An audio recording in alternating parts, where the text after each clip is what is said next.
We're in the Zionists under the heart attacks room, documenting anarchists, terrorists, and murderers. Homicidal ideationists looking to get the pound of flesh. Hello, Andy. Welcome to Nuke Bomb. Oh, that's nice, Andy. He's a smart one. He married like a 25-year-old yoga instructor, and they're in love.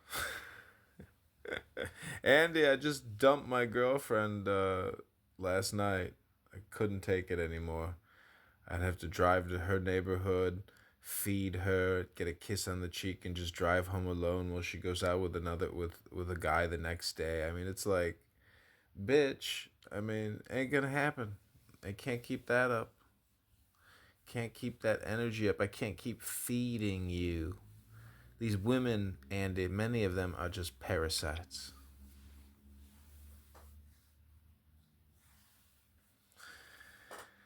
I'm not going to disagree on that one.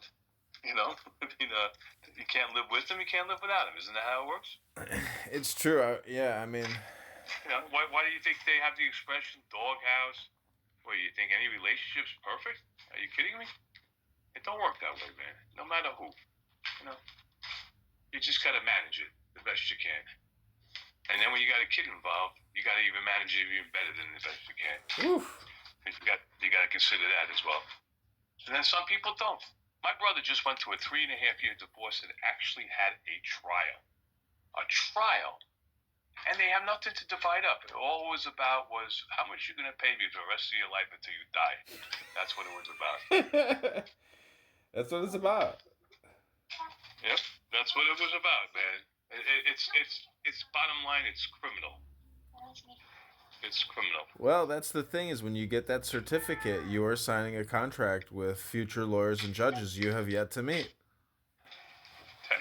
Couldn't agree with you more.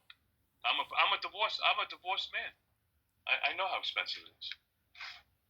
And I got to tell you that I caught my ex-wife going through my computer.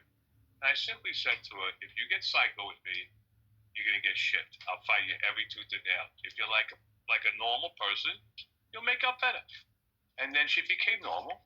I got a mediator, an attorney, but who mediated our divorce, basically just did the paperwork. Okay, and it cost me $5,000.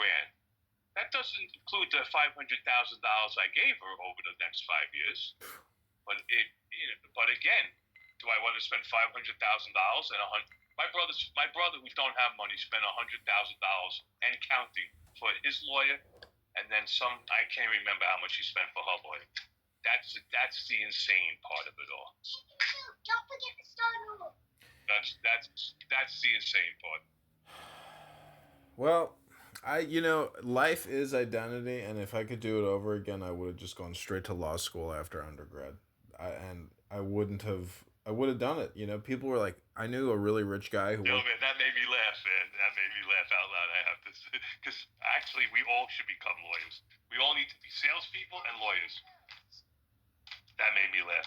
Yeah, it's true. I mean, what's 3 more years after undergrad, so you can go walk around and get a prestigious office and make a bunch of money for writing letters and going to court and doing public speaking? Well, sign me up.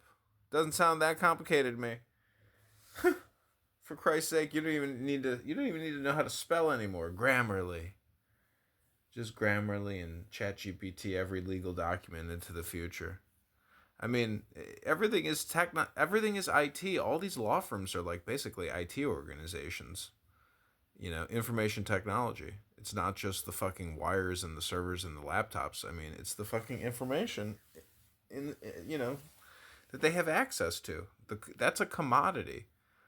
So it's like the commodification of information within law firms and the organizations that can commodify it the best, and how you win. Anyways, this room is called Nuke Bomb. I ran out of energy. And it seems like this is like a fireworks show tonight. But I guess, I saw a video of Israel going up north, and I guess shit's about to pop off. The Hezbollah is, this could be the big one. This could be the big one. This could be the one where, like, everything you fucked up on over the past couple weeks just doesn't matter anymore, because, like, you wake up Monday morning and the news is like, every day it's just like red alert, red alert, red alert. Nothing is going to be normal, maybe for the whole summer, because this is when people start fighting. The weather has broke, the mud has dried, and the army can march. So this is when armies march, I believe, historically, or I guess in the spring. But once that winter breaks, this is when the ants start marching. And if you have ant infestation in your house, like I do sometimes, as soon as that weather gets great, those ants go on, they become colonists, and they start colonizing. So expect colonialist activities henceforth, but from the other side. Anyway, I call it World War III, man. It's coming. I think the lines in the sand have been drawn. There are definite sides. What's confusing is that the Obama and then now Biden administration gives so much money to Iran. I don't understand, politics. I really, I do understand it. What humans have invented, there's a few things that we've invented. We've invented medicine. We invented war. We've invented weapons, and we invented marriage. Think about all the things that I'm talking about formally. So we got weapons, money, war, marriage. I'm sure there's something else I'm leaving out. So our economy is built on war. Just look at the defense. Look at companies like Northrop Grumman there's so much. If we don't have war, if we're not making bombs, if we're not exploding bombs, because we have to explode them, you get reorders. If we're not making body bags, this is how our economy runs. Well, I would say the more in peacetime, it's bad. There's nothing to do.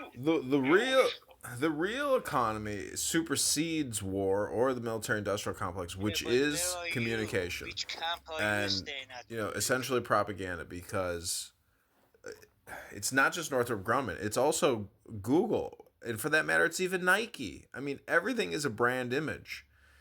I mean, for Christ's sake, when Trump sat down, the king of, sat down and he was showing how great their weapon systems are. He's like, yeah, the king of Saudi Arabia just made a $10 billion purchase. Like, that's when he got to sit in front of the cameras and, like, play the role of the arms dealer and the broker. I mean, we got the best. We manufacture the best, blah, blah, blah. But, I mean, there's always that kickback thing. So blowback, I mean, if you think that there's not going to be blowback, I mean, I'm very cautious. Like, every summer, all these festivals and everything, I'm just like, man, I mean, they just had this big knife attack in Sydney. It's like, do you really feel safe?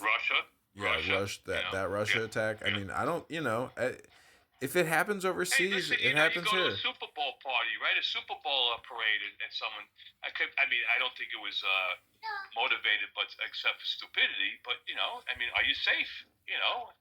No, I mean, listen. You never know when you're gonna die. I mean, that's just a fact. You don't know who's gonna kill you, or why you're gonna die, or what's gonna happen, or because the cars, 50,000 people die in automobile accidents every year. Exactly. Every time you go in a car, you're risking your life. Exactly. Period. End of story. And I don't think cars should be outlawed, right? I mean, Well, anyways, my point is, the U.S., if they do a strike in Iran, I believe that's pretty unprecedented. But, it's there. Did you see the videos in Iraq of the attacks on the U.S. embassy? Yes. So they have like a minigun anti-aircraft weapon that shoots those red laser beams of machine gun fire, into the sky to shoot down rockets and shit. It's fucking amazing. Is that the same thing that put Maui on fire, Lahaina on fire? I'm just asking. No, that shit the whole time